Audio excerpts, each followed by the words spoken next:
एक प्रतिष्ठित सरकारी नौकरी पाने का तरीका अब मैं आपको बताने जा रही हूं। आप देखिए, आप जब मैथ्स की तैयारी करोगे, समझ लो कि हर चैप्टर से आपके 1 से 2 क्वेश्चन फिक्स्ड है कि आएंगे ही आएंगे। अब आप देख लो, चाहे परसेंटेज हो, रेशियो हो, CISI है, एवरेज है, मिक्सचर एंड एलिगेशन है, सारे चैप्टर से 1 से 2 क्वेश्चन दिखेंगे आपको मैथ्स में।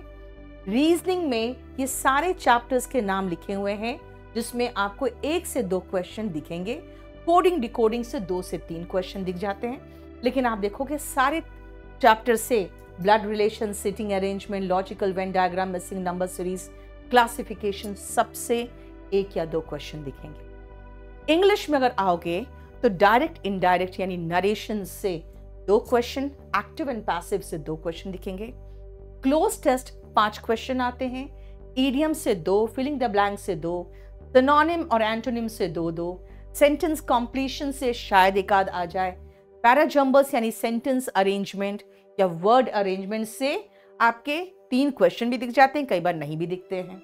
स्पेलिंग से 2 होंगे, 1 वर्ड सब्स्टिट्यूशन से 2 होंगे, पूरा मिला के 25 क्वेश्चन रहेंगे। और वैसे ही अगर आप जनरल अवेयरनेस में आइए तो सभी सब्जेक्ट से 1 से 2 क्वेश्चन रहेंगे। पॉलिटी वगैरह से थोड़ा सा 2 से 3 क्वेश्चन होते हैं। करंट अफेयर्स में से 2 से 5 क्वेश्चंस होते हैं। लेकिन करंट अफेयर्स बहुत परेशान करता है क्योंकि एसएससी करंट अफेयर्स तो 3 साल पुराना, 4 साल पुराने को भी करंट अफेयर्स कहते हैं। इसीलिए आपका काम है सिर्फ 1 साल का करंट अफेयर प्रिपेयर करना। और स्टैटिक जीके, इसके लिए हम बहुत बढ़िया उम्दा मटेरियल बुक प्रोवाइड करते हैं, उससे आप अपने आप भी तैयारी कर सकते हो। तो ये पूरा कंप्लीट जनरल अवेयरनेस से रिलेटेड हमारा पैटर्न है, जो कह सकते हैं टॉपिक वाइज हमने वेटेज बता दिया। अब देखो, अगर आप पोस्ट देखोगे अंडर एसएससी तो बहुत सारे पोस्ट होते हैं एसएससी के अंदर, जिसको हमने यहाँ मेंशन कर दिया है कि अगर आप सारे पोस्ट देखना चाहो तो आप यहाँ देख सकते हो। लेकिन अगर आप इंपॉर्टेंट पोस्ट देखोगे जिसके लिए बच्चे बहुत तत्पर रहते हैं कि ये हमें चाहिए, वो है MEA में, मिनिस्ट्री ऑफ एक्सटर्नल अफेयर्स में ASO, income tax inspector, GST inspector, ASO इन ED का बहुत बोलबाला चल रहा है आजकल, नहीं, ASO इन CSS, IB में ASO, रेलवेज में ASO, एग्जामिनर, और CBN में इंस्पेक्टर और CBI में सब इंस्पेक्टर। यानी आप जिस तरह के पोस्ट चाहते हो विथ वर्दी और जिस तरह का पोस्ट चाहते हो, ऑफिस वर्किंग पोस्ट यानी ऑफिस में बैठ कर काम, वो सारा यहाँ पे है। ASO एंड CSS सिर्फ दिल्ली में है, आपको दिल्ली में पोस्टिंग मिल जाएगा अगर आप चाहो तो। और दूसरा कि अगर MEA में जाओगे तो आउट ऑफ इंडिया भी पोस्टिंग के चांसेस होते हैं, है ना। जो सैलरी है, याद रखना यार, सरकारी नौकरी है, आपको बहुत सारे अदर प्रिविलेजेस भी मिलते हैं और बहुत सम्मान मिलता है। अगर आप चले जाते हो GST इंस्पेक्टर वगैरह में तो आप फील करते हो कि हाँ आपके पास पावर भी है, इनकम टैक्स इंस्पेक्टर में, CBI में, ED में। इसके अलावा आपको जो सैलरी मिलता है वो अराउंड आपके जो हाथ में आएगा वो 57,000 से 1 लाख के बीच में आएगा, depending on the city also. और इसका जो ग्रेड है वो है 4800 तक का ग्रेड। दिल्ली पुलिस में अराउंड मोटा मोटी हम कह सकते हैं 80,000 का आपको सैलरी आता है। ये CPO के अंतर्गत आता है।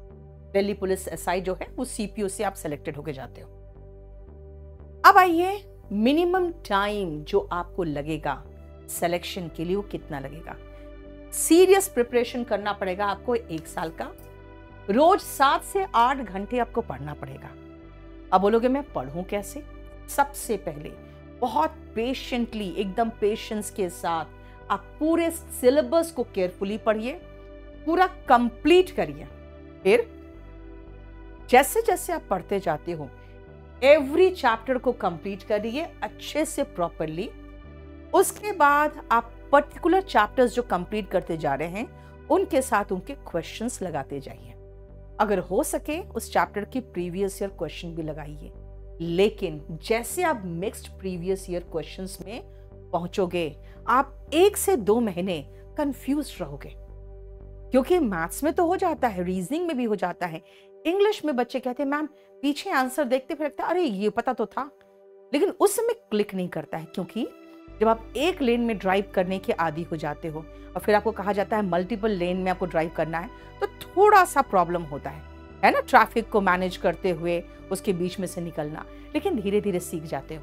तो यही चीज यहाँ है, आप जब पर्टिकुलर चैप्टर्स के करोगे तो आपका होता जाएगा, लेकिन जैसे मिक्स्ड में आओगे तो कुछ दिनों तक आप फंसे रह जाओगे और आपको तुरंत क्लिक नहीं करेगा, लेकिन आपको सॉल्व करते रहना है मिक्स्ड प्रीवियस ईयर क्वेश्चंस और अपने वीक एरियाज को एनालाइज करते रहना है। गाइडेंस लेना है, लीजिए एक्सपीरियंस टीचर्स का, सेलेक्टेड स्टूडेंट्स का, लेकिन कुछ सेलेक्टेड स्टूडेंट्स के बहुत अच्छे व्यूज आते हैं यूट्यूब वगैरह में, तो थोड़ा पेड प्रमोशंस भी करते हैं, तो उसमें थोड़ा सा अपने विवेक का इस्तेमाल करिएगा, ठीक है।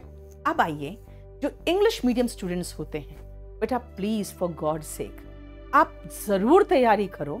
प्राइवेट जॉब्स में जानती हूँ आपको बहुत अच्छे मिल जाते हैं तुरंत, लेकिन सरकारी नौकरी का एक रुतबा ही अलग होता है। खासकर अगर आप यूपी, बिहार, राजस्थान, हरियाणा, दिल्ली के हो तो आप समझ सकते हो कि सरकारी नौकरी का कुछ तो रुतबा है ना। झारखंड वाले भी, अगर आप इंग्लिश मीडियम वाले हो तो बेटा आपको इनिशियल एडवांटेज मिलता है, क्योंकि आप स्कूल में इंग्लिश पढ़े रहते हो, आपके 7th, 8th, 9th, 10th के सिलेबस में भी कॉम्प्रिहेंशन आता है, सेंटेंस अरेंजमेंट आता है करने को, है ना। जीएस मोटा मोटी ठीक ठाक आप पढ़े रहते हो 10th तक, मैथ्स के बेसिक कॉन्सेप्ट तो क्लियर रहते हैं, भले हम लोग सिखाते हैं आपको शॉर्ट ट्रिक्स, है ना, लेकिन 100x करके तो आप मैथ्स को सॉल्व करने के लिए नहीं, जो बेसिक कॉन्सेप्ट है वो तो क्लियर रहता ही है। और रीजनिंग का मतलब क्या होता है जानते हो, अगर आपके पास कॉमन सेंस है तो रीजनिंग भी कर लोगे, थोड़ा बहुत मैथ्स से भी रिलेटेड होता है, इसलिए इंग्लिश मीडियम वाले तो जरूर तैयारी करना। हालांकि हिंदी मीडियम वाले बहुत बहुत हार्ड वर्किंग होते हैं, मैंने देखा है, और वो लोग एग्जाम को एकदम डेडिकेशन के साथ करते हैं। इंग्लिश मीडियम वालों में सिलेक्शन का परसेंटेज कभी कभी आपका पता है क्यों कम रह जाता है, क्योंकि आपको पता रहता है कि हमारे पास एक ऑप्शन है कि हम प्राइवेट जॉब्स में जा सकते हैं क्योंकि हमारी स्पोकन इंग्लिश अच्छी है। तो आपके पास जब ऑप्शन होता है ना, तो आप वो हार्ट एंड सोल नहीं देना चाहते हो, जो हिंदी मीडियम वाले देते हैं और एग्जाम फोड़ के निकाल लेते हैं।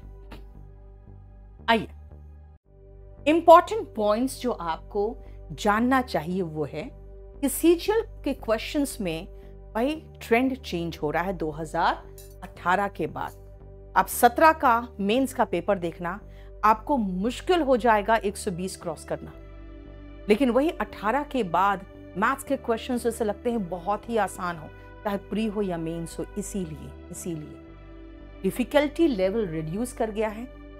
Focus on relevant types of questions, है ना। अगर आप कहोगे ये जहर क्वेश्चन है, इसी को करना है, मत करो, क्योंकि अब उससे रिलेटेड क्वेश्चंस नहीं आते, तो आप अपना एनर्जी टाइम वेस्ट करना बंद करिए, ओवर प्रैक्टिस करना बंद करिए। कुछ कहते हैं बच्चे, मैम उन्होंने तो प्रॉफिट एंड लॉस से 700 क्वेश्चन दिया है। अरे भैया क्या करोगे 700 क्वेश्चन प्रैक्टिस करके, राइट। तो आप ओवर प्रैक्टिसिंग करना बंद करिए, अननेसेसरीली टाइम वेस्ट मत करिए। इफेक्टिव मॉक टेस्ट स्ट्रैटेजी ये है कि सबसे पहले चैप्टर वाइज मॉक टेस्ट करिए, अपने वीक एरियाज को आइडेंटिफाई करिए और उसमें ज्यादा मेहनत डालिए। फिर मिक्स्ड मॉक टेस्ट में जाइए, रियल एग्जाम सिनारियो में मॉक टेस्ट दीजिए, यानी टाइम लिमिट के अंदर, और देखो कि क्या हम अपने आप को अडेप्ट कर पा रहे हैं उस एनवायरनमेंट में, उस टेंशन में और उतने कम समय में, right. Previous year questions of CGL, CHSL, steno, GD, MTS, CPO सब करोगे। मैं बार बार कह रही हूं, उनके पास एक ही क्वेश्चन बैंक है, उसी से निकालता है और कॉपी एंड पेस्ट मारता है हर एग्जाम में, यानी जीडी से लेकर सीजीएल तक सबका लेवल सेम करके रख दिया है एसएससी ने। इनिशियल कंफ्यूजन तो आपको होगा, कंसिस्टेंट मेहनत करते रहिए, अपनी स्पीड और एक्यूरेसी को इंप्रूव करते रहिए। याद रखिएगा, प्रीवियस ईयर क्वेश्चन पेपर्स बहुत इंपॉर्टेंट है, इसलिए आप मॉक टेस्ट जितना करते हो ठीक है, लेकिन प्रीवियस ईयर क्वेश्चन पेपर्स पहले खत्म करके रखो, क्योंकि मॉक टेस्ट उन्हीं सीजीएल, सीपीओ सबके आधार पर ही वो मॉक टेस्ट बनाए जाते हैं। तो पहले आप ओरिजिनल टेस्ट पेपर्स तो खत्म कर लो। इंपॉर्टेंस ऑफ स्मार्ट वर्क, जैसे बहुत सारे बच्चे कहते हैं मैम हम तो हिंदू से वोकैबुलरी लिखते हैं, फिर उसका हिंदी लिखते हैं, फिर उसका इंग्लिश लिखते हैं। अरे भैया, वही सब काम करके जब मैंने वोकैब बुक में दे दिया है तो आपको क्या जरूरी है, आप हिंदी में लिख रहे हो, इंग्लिश में लिख रहे हो, लिखते रहो। हम सब कुछ दिए हुए हैं आपको, वोकैब में पूरा वोकैब इंग्लिश, ये तो कह सकती हूं मैं, बच्चे इसको बाइबल कहते हैं, राइट। अब 2025 का अपडेटेड एडिशन आ चुका है, ये भी 2025 का अपडेटेड एडिशन आ चुका है, और ये क्लास नोट्स में वो पूरा सब कुछ है जो आप लिख लिख के बनाओगे। स्मार्ट वर्क करो। अगर आप 1 घंटा में नोट्स बना रहे हो, उसी 1 घंटा में 3 बार 4 बार आप वही रिवाइज कर लोगे जो आपको लिखा लिखाया सब कुछ मिल रहा है। हमारे समय में नहीं मिलता था, इसलिए हम लोग बहुत परेशान रहते थे। आपके समय में तो सब कुछ अवेलेबल है, राइट। सेल्फ एनालाइजेशन कैसे करिएगा आप, एनालाइज कैसे करना है? सबसे पहले आप सीधा धड़धड़ा के 25 मॉक टेस्ट दे दीजिए, फिर इवैल्यूएट करिए कि मैं कहां फंस रहा हूं। अगर आपको लगता है कि मैं वर्ड मीनिंग में फंस रहा हूं तो आपको वोकैब में मेहनत करने की जरूरत है। अगर आपको लग रहा है मेरा क्लोज टेस्ट गलत हो रहा है, आपको रीडिंग करने की जरूरत है। अगर आपको लग रहा है मैं ग्रामर में फंस रहा हूं तो आपको वॉल्यूम 1 और क्लास नोट्स की जरूरत है। आप किस में फंस रहे हो पहले एनालाइज तो करिए। हर चैप्टर से 100-125 क्वेश्चन करिए, ज्यादा ओवर प्रैक्टिस करने की जरूरत नहीं है। और एक ही चैप्टर आप किसी एक प्लेटफॉर्म से पढ़ रहे हो, बेस्ट प्लेटफॉर्म से पढ़ लो और वहीं पर खत्म करके छोड़ दो, क्योंकि आप उसी चैप्टर को मल्टीपल प्लेटफॉर्म से पढ़ोगे। मैंने देखा है किसी एक टीचर का परसेंटेज, भाई कुछ नहीं तो मुझे लगता है 20 से 25 घंटे वो परसेंटेज पढ़ा है। अब अगर उससे कोई पढ़ लेगा तो फिर एक तो वो ओवर प्रैक्टिस हो गया, फाइन, फिर दूसरा से भी परसेंटेज पढ़ रहा है, फिर कोई नया टीचर बाजार में आया है, उनका भौकाल देख के उससे भी परसेंटेज पढ़ रहा है। एक ही चैप्टर को अलग अलग से पढ़ने की जरूरत आपको नहीं है। आ जाओ कैसे आप अंडरस्टैंडिंग डेवलप करोगे। अब मैं आती हूं इंग्लिश में। रीडिंग सबसे पहला जरूरी है, आपको रीडिंग करना। रीडिंग करने के लिए आपको फ्री, एकदम कंप्लीटली फ्री मैंने प्रोवाइड किया है spoken English by Neetu Singh में बहुत बढ़िया बढ़िया स्टोरीज, और वो सारे स्टोरीज जो है ना वो बिल्कुल मैंने प्रूफ रीडिंग करके डाला है। तो इसीलिए सबसे पहले रीडिंग हैबिट ठीक करो। कहोगे क्यों करूं, रीडिंग से क्या मिलेगा? मैं टेंस खत्म करता हूं तो टेंस में टिक लगाता हूं, नाउन खत्म करता हूं तो नाउन में टिक लगाता हूं। भैया 50% ऑफ द पेपर, 80 से 90 क्वेश्चन सीपीओ के मेंस में इसी रीडिंग पे आधारित है। Passages, cloze test, sentence arrangement. नहीं रीडिंग आएगा, अंडरस्टैंडिंग डेवलप नहीं होगा, आप नहीं कर पाओगे। नेक्स्ट आइए कि क्या आपको मुखर्जी नगर आना जरूरी है। बहुत सारे प्लेटफॉर्म्स जो ऑनलाइन प्लेटफॉर्म्स हैं वो कहते हैं नहीं नहीं जरूरी नहीं। आप मुझसे पूछोगे क्या जरूरी है? सबसे पहला जवाब मैंने लिख दिया यस। कब? बेटर फोकस चाहते हो तब। अगर आपको ऐसा इकोसिस्टम चाहिए, ऐसा सराउंडिंग्स चाहिए जहां पे सब कुछ आपको लगेगा कि यहां भी देखो तो एग्जाम, यहां भी देखो तो एग्जाम। बेटा मैंने एक चीज मार्क किया, मैं खुद वाराणसी में रही हूं 2 साल। वहां के लोग अपने आप, मतलब कह सकती हूं मैं कि जो रिलीजियस होते हैं ना, यहाँ के लोग वैसे रिलीजियस नहीं दिखते। वहां सारे लोग टीका चंदन लगा के रिलीजियस वे में घूमते रहते हैं, हर मंदिर में मत्था टेक लेते हैं। क्यों? क्योंकि उनका इकोसिस्टम ही ऐसा है कि वहां पे भक्ति ही भक्ति दिखता है सब जगह। तो आपका इकोसिस्टम जैसा होगा ना, आप वैसे ही बन जाओगे।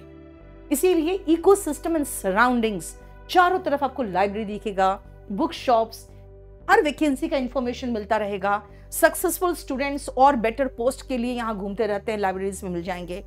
बढ़िया से बढ़िया टीचर्स, मेंटोर्स, सब अपडेटेड इंफॉर्मेशन आपको यहाँ मिल जाएगा। ठीक है, आपके पास एक ऐसा हेल्दी कंपटीशन का एनवायरनमेंट मिलेगा जिसमें आप देख के समझ जाओगे कि मैं कहां स्टैंड करता हूं। आप ऑनलाइन पढ़ते हो तो कुएं के मेढक होते हो, 2 क्वेश्चन सॉल्व कर लेते हो, अच्छा मुझसे तो हो रहा है, फिर जाकर सो जाते हो।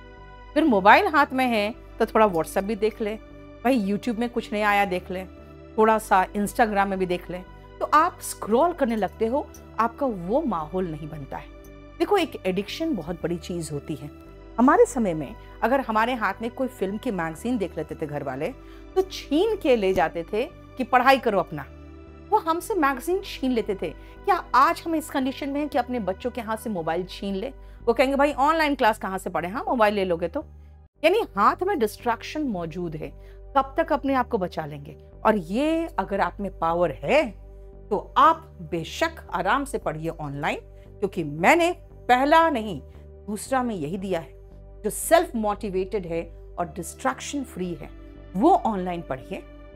जो दिल्ली, जयपुर, पटना जैसे बड़े शहर में आके हमसे नहीं पढ़ सकते हैं, आराम से घर में बैठ के पढ़िए, कोई इश्यू नहीं, क्योंकि हम ऑनलाइन भी बहुत बढ़िया उम्दा क्वालिटी देते हैं। और जो लोग पहले से पढ़ चुके हैं, उनको पता है क्या पढ़ना है और कैसे पढ़ना है, वो आराम से ऑनलाइन बैठ के पढ़ लीजिए। शुरुआत में आपको टेस्ट देने की जरूरत नहीं, वो सिर्फ वेस्टेज ऑफ टाइम होगा। आप चैप्टर वाइज टेस्ट दीजिए हर चैप्टर को कंप्लीट करते हुए, और उसके बाद आप मिक्स्ड टेस्ट देते रहिए। सेल्फ एनालाइजेशन करना जरूरी है, लेकिन आप रीडिंग की शुरुआत करिए, शुरुआत से ही रीडिंग करना शुरू कर दीजिए, और 1-1.5 महीने के बाद क्लोज टेस्ट, कॉम्प्रिहेंशन और सेंटेंस अरेंजमेंट प्रैक्टिस शुरू कर दीजिए। जो इंग्लिश मीडियम वाले हैं वो डे 1 से ही इनकी प्रैक्टिस शुरू कर सकते हो, ठीक है। सबसे आखिरी यहाँ पे इस लाइन में देख लो, यहीं पर तो है आपके सक्सेस की चाबी, कंसिस्टेंसी। लगातार लगे रहना है। ये नहीं आज 8 घंटे पढ़ लिए तो कल हम आराम करें, परसों होली है तो लोग 2 दिन छुट्टी ले लेते हैं, ऐसा नहीं चलता। आइए हम अटेम्प्ट कैसे कर सकते हैं एग्जाम का। बेटा हम लोग कई बार अटेम्प्ट करते वक्त है ना बहुत टाइम वेस्ट करते हैं कैलकुलेशंस में। कहते हैं मैथ्स में कैलकुलेशंस बहुत था, उसके लिए सबसे पहले टेबल रटो 25 तक। हम लोग को स्कूल में 12-13 तक रटवा के छोड़ देते थे। एग्जाम का प्रिपरेशन करना है तो 25 तक टेबल्स, स्क्वायर 25 तक, क्यूब्स 25 तक, square root and cube root, इनको आपको करके रखना पड़ेगा। स्टैटिक जीके पोर्शन को कंप्लीटली आप इस बुक से प्रिपेयर कर लो। बढ़िया उम्दा बुक है, बहुत अच्छा रिव्यूज है इसका। हर प्लेटफॉर्म में जिसने भी रिव्यू किया बहुत अच्छा रिव्यू किया। केडी पब्लिकेशन का उठाइए, रोज पढ़िए, भूल जाइएगा फिर पढ़िए, थोड़ा आगे बढ़िए, फिर पीछा रिवाइज करिए। ये करते करते इसको आगे बढ़िए। चैप्टर वाइज, सब्जेक्ट वाइज आपको पढ़ना है, polity, history, geography, economics, science, और फिर उनके प्रीवियस ईयर क्वेश्चंस देख लीजिए। करंट अफेयर्स में मैंने बताया समय बर्बाद मत करिए ज्यादा, और याद रखिएगा कि आप कोई आईएएस का एग्जाम नहीं दे रहे हो, इसलिए जीएस मत करते रहिए। हाँ इंपॉर्टेंट हो गया क्योंकि मेंस में आता है, लेकिन आपको याद रखना है कि हम लोग जो जीएस पढ़ रहे हैं वो सिर्फ फैक्चुअल जीएस पढ़ेंगे, इससे बहुत ज्यादा कंसेप्चुअल में मत पहुंच जाइए। आप सिविल सर्विसेज का एग्जाम नहीं दे रहे हो। जीएस में 8 से 10 मिनट में ही खत्म करना है आपको पेपर में। इंग्लिश 10 से 12 मिनट सफिशिएंट है। रीजनिंग 10 से 12 मिनट सफिशिएंट है। हालांकि कभी कभी कुछ सीरीज के क्वेश्चन आपको फंसाते हैं तो मैक्सिमम 15 मिनट, और बाकी सारा टाइम आपको मैथ्स में देना है। लेकिन याद रखना हम जीएस में और इंग्लिश में कुछ 2-3 मिनट्स और बचा लेते हैं मैथ्स के कैलकुलेशंस में देने के लिए, राइट। आइए अब आप देखिए अपकमिंग एग्जाम्स जो है, आप अभी एसएससी की वेबसाइट पे जाइए, आपको पूरा साल का मिल जाएगा कैलेंडर। ये सबसे अच्छी बात है, ये एसएससी अपना कैलेंडर रिलीज करती है, जिसके लिए लोग बिल्कुल रिक्वेस्ट करते हैं बाकी डिपार्टमेंट्स को, लेकिन एसएससी अपना कैलेंडर हर साल रिलीज करती है। और अभी अपकमिंग जो एग्जाम्स है आप देखोगे डेट ऑफ एग्जाम्स जून जुलाई से शुरू हो रहा है, यानी आपके पास ऑलमोस्ट 4 से 5 महीना, तो बहुत अच्छे से टाइम। इसीलिए अभी से भी शुरुआत करोगे तो बहुत अच्छा प्रिपरेशन कर सकते हो। लेकिन अगेन मैंने कहा स्मार्ट वर्क, हार्ड वर्क तो बहुत लोग करते हैं। आप देखिए यहाँ पे CGL, CHSL, stenographer, GD, MTS और सीपीओ का डेट ऑफ एग्जाम्स दिया हुआ है। बढ़िया से प्रिपरेशन करिए। केडी कैंपस और केडी लाइव आपके साथ है। आप ऑफलाइन अफोर्ड कर सकते हो तो आइए मुखर्जी नगर, हम आपको बहुत बढ़िया तैयारी कराएंगे। नहीं अफोर्ड कर सकते हो तो ऑनलाइन आइए केडी लाइव में, और हमारी जो बुक्स है केडी पब्लिकेशन के बहुत ही उम्दा बुक्स है, आप प्रिपेयर करिए। किसी तरह का कोई क्वेश्चन है नीचे आप कमेंट में लिखिए, हम आपको जवाब देंगे। Thank you so much.